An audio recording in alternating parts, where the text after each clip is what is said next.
사절로 마지막 절 22절까지 제가 봉독합니다. 그리스도께서 단번에 죄를 위하여 죽으사 의인으로서 불의한 자를 대신하셨으니 이는 우리를 하나님 앞으로 인도하려 하심이라. 육체로는 죽임을 당하셨고 영으로는 살리심을 받으셨으니 그가 또한 영으로 가서 옥에 있는 영들에게 선포하시니라. 그들은 전에 노아의 날 방주를 준비할 동안 하나님이 오래 참고 기다리실 때에 복종하지 아니하던 자들이라. 방주에서 물로 말미암아 구원 얻은 자는 몇 명뿐이니 겨우 8명이라. 물은 예수 그리스도께서 부활하심으로 말미암아 이제 너희를 구원하는 표니 곧 세례라. 이는 육체의 더러운 것을 제하여 버림이 아니요 하나님을 향한 선한 양심의 간군이라. 그는 하늘에 오르사 하나님 우편에 계시니 천사들과 권세들과 능력들이 그에게 복종하느니라. 아멘. 시간에 황두현 집사님께서 특송해 주시겠습니다.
부활주일입니다. 우리 앞뒤 좌우에 계신 분들께 한번 부활의 기쁨 소식을, 부활의 영광을 한번 선포할 수 있기 바랍니다. 주님 부활하셨습니다. He is risen. 앞뒤 좌우에 계신 분 한번 선포하십시오. 주님 부활하셨습니다.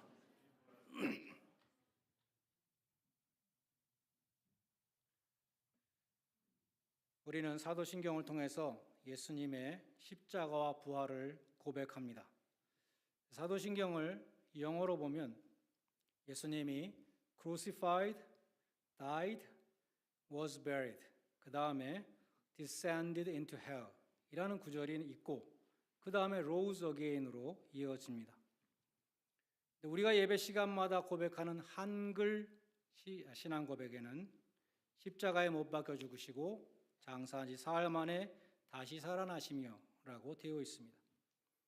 예수님의 죽음과 부활 사이에 지옥에 내려가셨다는 구절이 없습니다. 왜 그렇게 되었을까요? 사연은 이렇습니다. 본래 언더우드 선교사의 사도신경 번역판을 비롯해서 한국 장로교에서 사용하던 사도신경에는 지옥에 내려가시고라는 구절이 있었습니다.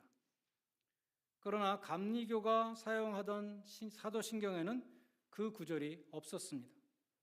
그 이유는 감리교의 창시자인 존 웨슬리가 1784년에 감리교 신조를 작성하면서 그 구절을 생략했기 때문입니다. 그러다가 1908년에 장로교와 감리교가 합동 찬송가를 발행하게 되었는데 저희가 어렸을 때도 70년대까지도 합동 찬송가 불렀던 것 같습니다. 찬송가 앞에 십계명, 주기도문 그리고 사도신경에 들어가죠. 그 찬송가에 들어가는 사도신경에 지옥에 내려가시고라는 구절을 넣을 것인가 뺄 것인가가 문제가 되었습니다. 장로교 사도신경에는 그 구절이 있고 감리교 사도신경에는 그 구절이 없었기 때문입니다. 근데 감리교가 이겼다고 해야 할지 아니면 장로교가 양보했다고 해야 될지 모르겠지만 그 구절은 합동 찬송가에서 빠졌고 지금까지 한글 사도신경에는 그 구절이 없습니다. 그것은 잘된 일입니다. 왜냐하면 지옥에 내려가시고라는 구절은 AD 390년에 아퀴레이안 사도신경이라는 어떤 한 사본에만 나오고 그 구절의 기원이 분명하지 않습니다. 다시 말해서 대다수의 사도신경 사본에는 그 구절이 없습니다. 그리고 무엇보다도 성경적인 근거가 약합니다. 예수님이 죽으시고 지옥에 내려가셨다는 견해를 주장하는 사람들이 근거로 삼는 성경 구절이 바로 오늘 본문 19절입니다. 그가 또한 영으로 가서 옥에 있는 영혼들에게 선포하시니라. 근데 이 구절은 이제 설명을 좀 드리려고 하는데 예수님이 부활하신 후에 지옥에 있는 영혼들에게 승리를 선포하셨다는 뜻입니다. 육체가 무덤에 계실 때 예수님의 영혼만 살아나셔서 지옥에 가셨다는 그런 뜻이 아닌 것입니다. 먼저 18절 후반부의 마지막 부분에 보면 육체로는 죽임을 당하시고 영으로는 살리심을 받으셨다는 말씀이 있습니다. 여기 육체는 분명히 예수님의 육체인데 영이라는 것은 예수님의 영혼인가 아니면 성령님인가 하는 문제가 생깁니다. 영어 성경들을 권위 있는 영어 성경들을 비교해 보면 절반 정도는 소문자 스피릿 예수님의 영혼으로 번역하였고 다른 절반 정도는 대문자 스피릿 성령님으로 번역했습니다. 만약 소문자 스피릿으로 번역한다면 예수님의 육체가 죽어 있는 상태에서 예수님의 영혼만 살리심을 받아서 지옥에 내려가셨다는 뜻입니다. 그처럼 만약 예수님의 영혼이 살림을 받으셨다면 먼저 예수님의 영혼이 죽으셔야 합니다. 그러나 성경은 영혼 불멸을 가르칩니다. 육체는 죽으면 썩지만 영혼은 천국으로 가든지 지옥으로 가든지 둘 중에 하나인 것입니다. 영혼은 죽지 않습니다. 그러므로 예수님의 영혼이 죽었다가 다시 살리심을 받으셨다는 것은 있을 수가 없는 일입니다. 예수님은 강도에게 십자가 오른표 강도에게 말씀하신 것처럼 네가 오늘 나와 함께 낙원에 있으리라. 예수님 낙원으로 가셨지 영혼도 죽으셨다가 다시 영혼이 살아나시고 그런 일은 없었다는 것입니다. 그러므로 18절의 영은 대문자 스피릿, 성령님으로 보아야 합니다. 성령에 의해서 살리심을 받았다. 이 해석이 성경 전체의 가르침과 부합됩니다. 예를 들어서 로마서 8장 11절에 보면 예수를 죽은 자 가운데서 살리신 이의 영이 성령님이시죠. 예수를 살리신 영이 너희 안에 거하시면 너희 안에 거하시는 그 성령님으로 말미암아 너희 죽을 몸도 살리시리라. 이렇게 말씀합니다. 성령께서 예수님을 죽은 자 가운데서 살리셨다고 말씀합니다.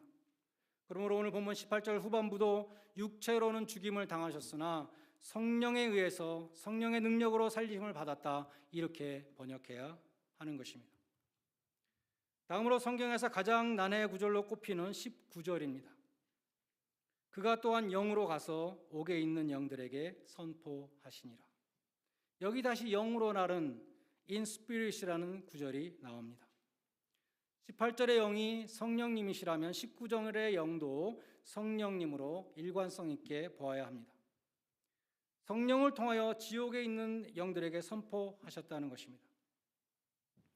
영어 성경들을 보면 우리 성경의 영으로라는 이 구절을 모든 영어 성경은 in which나 by which나 in whom 이렇게 전부 다 번역했습니다.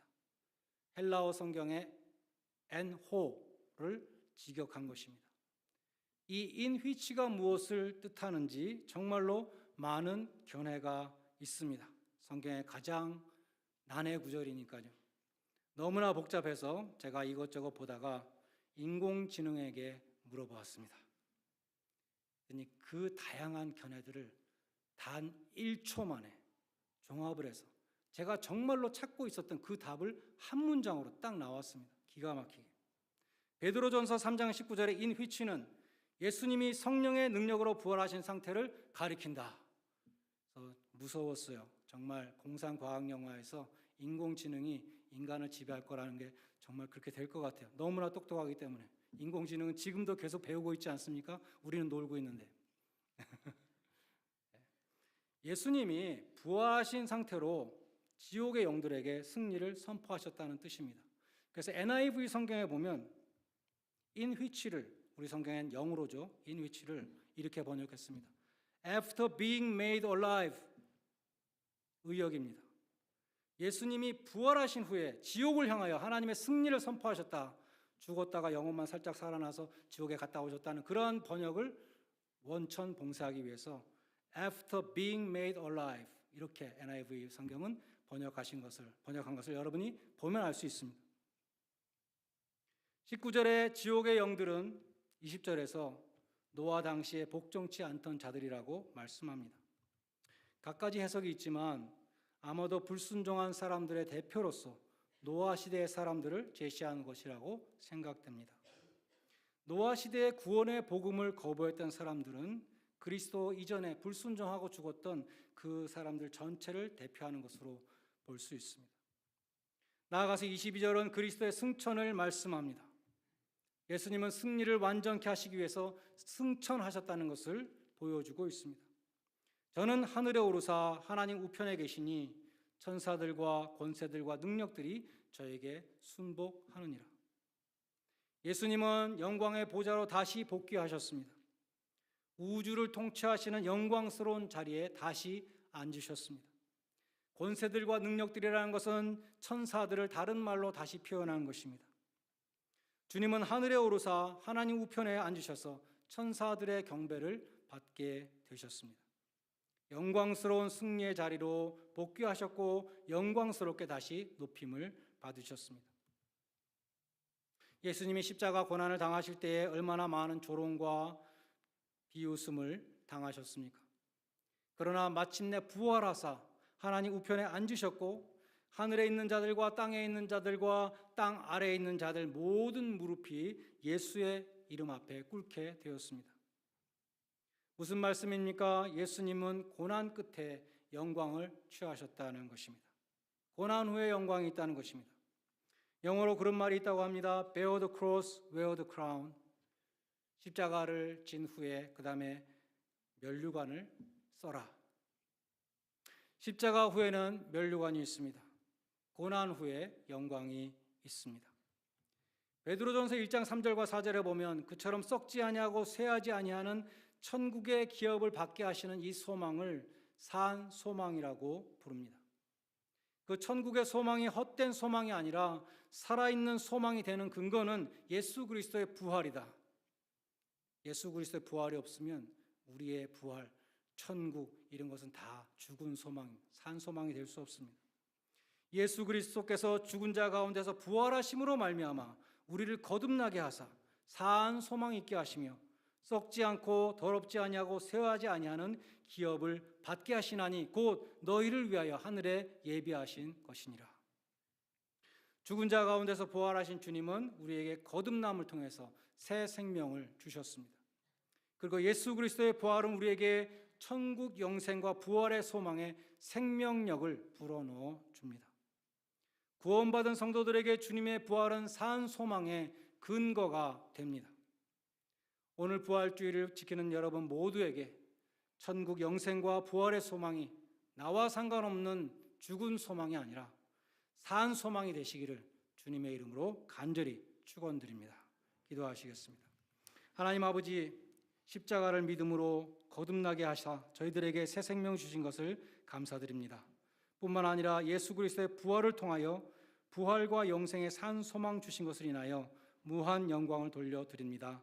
주님을 나의 주, 나의 하나님으로 고백하며 온 마음과 삶을 통하여 주님을 찬양하며 높여드리는 기쁨의 삶을 살게 하여 주시옵소서. 천국에서 부활의 주님을 만날 그 소망 가운데 주님 앞에 설 날을 예비하는 그러한 지혜로운 일생이 되게 하여 주시옵소서. 예수님의 이름으로 기도드리옵나이다. 아멘. 찬송가 160장 부르시면서 헌금하는 순서를 갖겠습니다.